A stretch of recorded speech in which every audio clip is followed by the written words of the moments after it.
માત્રથી હરિ ચિત્તમ સમાશ્રયેત, ઠાકોરજી સાક્ષાત તમારા હૃદયમાં આવી અને વિરાજમાન થાય છે.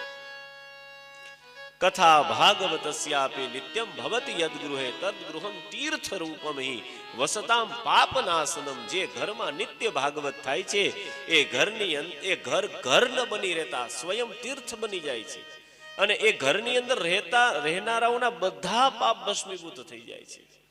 અરે પાપ ભસ્મીભૂત થવાની વાત જ ન રહી, કારણ કે જે ઘરમાં નિત્ય ભાગવત થતું હોય ત્યાં પાપ થતું જ ન હોય. સનતકુમાર કથા ભાગવતસ્યાપી નિત્યમ ભવતિ યદ્ગૃહે તદ્ગૃહમ તીર્થ રૂપમ હિ વસતામ પાપનાશનમ. જે ઘરમાં નિત્ય ભાગવત થાય છે એ ઘર ન બની રહેતા સ્વયં તીર્થ બની જાય છે, અને એ ઘરની અંદર રહેનારાઓના બધા પાપ ભસ્મીભૂત થઈ જાય છે. અરે પાપ ભસ્મીભૂત થવાની વાત જ ન રહી, કારણ કે જે ઘરમાં નિત્ય ભાગવત થતું હોય ત્યાં પાપ થતું જ ન હોય. સનતકુમારો કહે છે કથા ભાગવત એટલે ડોંગરેજી મહારાજ